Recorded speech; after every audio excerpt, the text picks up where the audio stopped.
Okay, welcome to another episode For the Record. So, today's album, behind me, as you can see, Nine Inch Nails' Pretty Hate Machine is what we're gonna go over today. But I want to apologize for last week's video. I rambled on too much. A couple people messaged me and was like, oh, great video and all, but, called out Newberry Comics and you kind of bitched too much about record prices and stuff. Sorry about that. Won't happen again. Or maybe my mind wanders too much sometimes. Can't help it. It's just who I am. So I wanted to go over a couple albums I got in the last month or so. I'm just going to start showing you guys what I have been getting, when I get new records. So when I review it, it won't be a surprise. You know what I mean? Well, it will be when I do it, but you won't know when and where. But I picked this one up. This one was under $20 album, Snoop Dogg, Doggy Style. It's a remastered one, but it's 180 gram. It's a really good album. Definitely awesome find. I love anything from early Death Row Records for Snoop Dogg and Dr. Dre.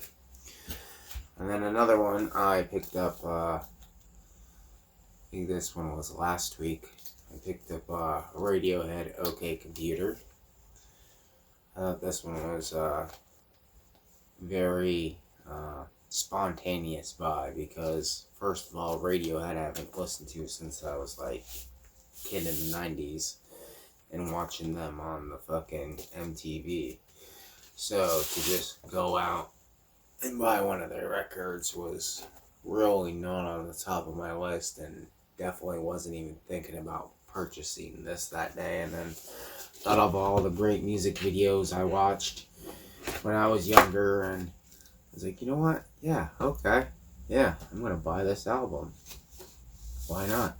It was under 20 bucks. And I can tell you it's 180 gram. They definitely put the work into this. This is all there. This is actually one of the nicer albums I bought recently. Because you can tell when you buy some albums, they're just beat up, or, whoever the production line of them, they didn't take care of them. I got this one about a month ago, maybe around there. Tool Enema, one of my all-time favorites. This is not an original, I don't believe. This is a bootleg. As you can see, it doesn't even say Tool, it just has a bunch of numbers. It's cool though. It's on this gray vinyl. As you can tell, this one's warped. I was not too happy with that. But it's okay, because we can re-warp that better than what it is. But it does play all the way through with it warped like that, so it'll be alright. That one's that Gray Marble. Amazing album, by the way. I love that album. And then for the last album, I bought this one, I think last week or the week before. Nirvana, Live at the Paramount. I wanted a live album because I don't think I have any live albums right now. I think this is the first one so far. This one's 180 gram. This one's all there. Actually used my discount at BAM to get this. By the time said and done, I think I paid like 22 and some change for this, which is not bad. They go for like 30, 40 bucks depending on where you're going. That's high price. You can usually find them for like 25 on eBay, which isn't bad. It's got the Halloween pumpkin. Halloween was just up. It was kind of weird though because I actually listened to it on Halloween. And I bought it right before Halloween, and I didn't realize that Halloween was coming up, so it was actually kind of great. It comes with a poster, which is really cool too. Cool poster. I really like that. And it comes with that. And then, so, yeah, it comes with that thing too. But it's cool.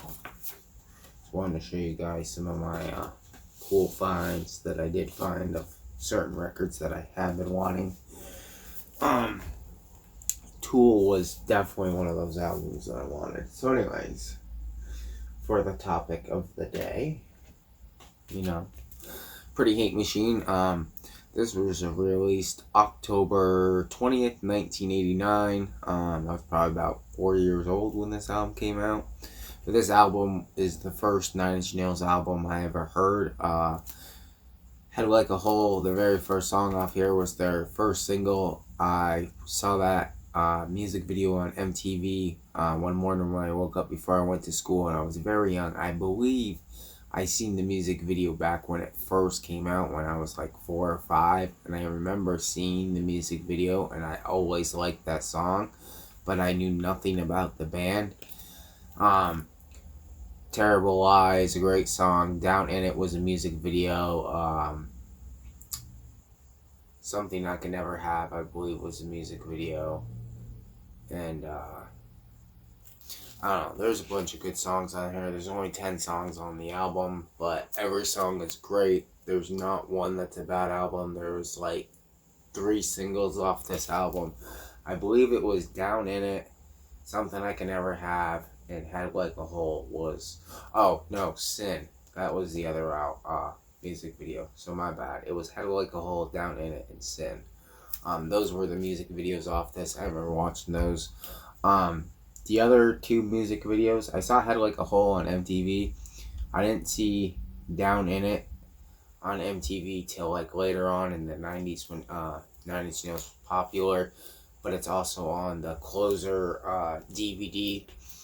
If you get their DVD, it's a double set. You can buy it still on eBay. It's like 20-something bucks. Definitely worth it. For whatever reason, this album, when it first came out, it was on TBT. They didn't like that Reznor was the only band member at the time because he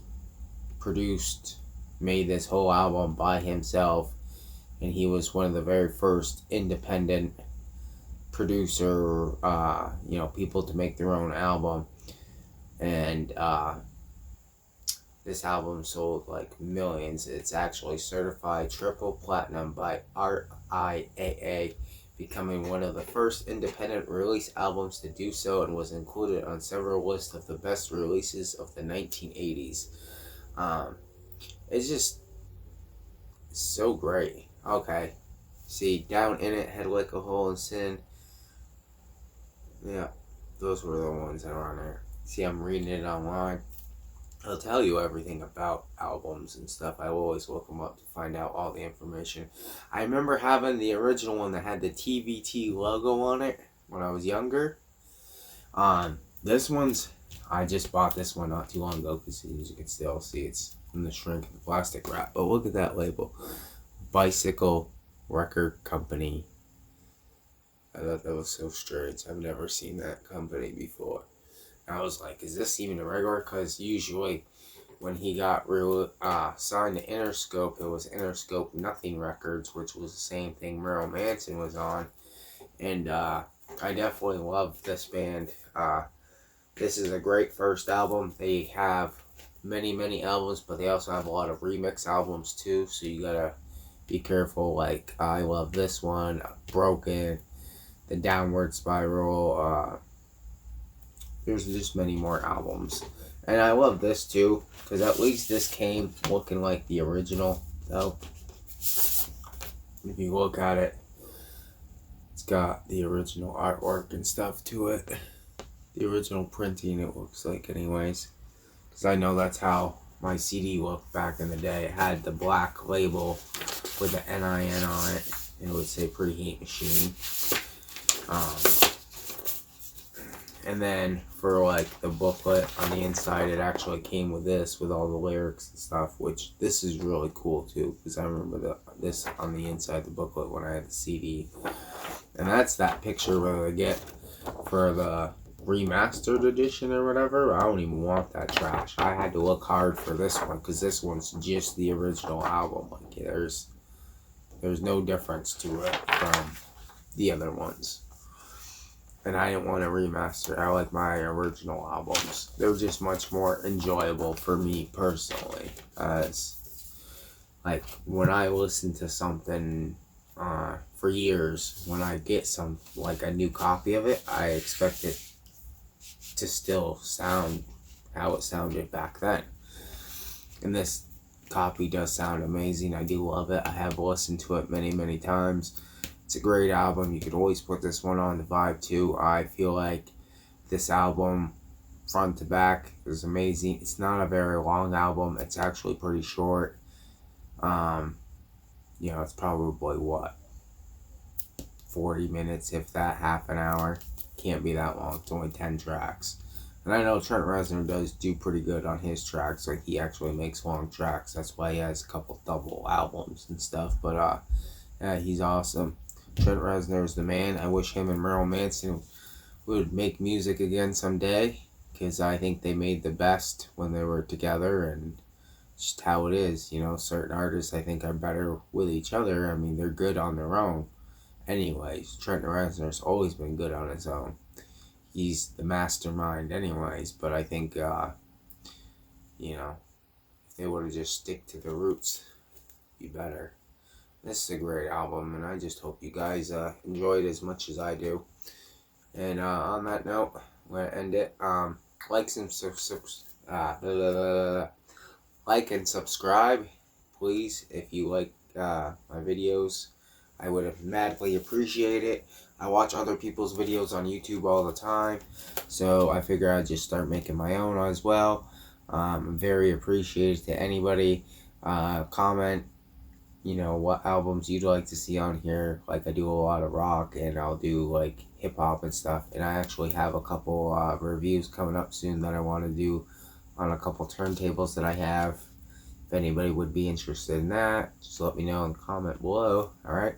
Hope you guys have a rockin' day and keep spinning that vinyl.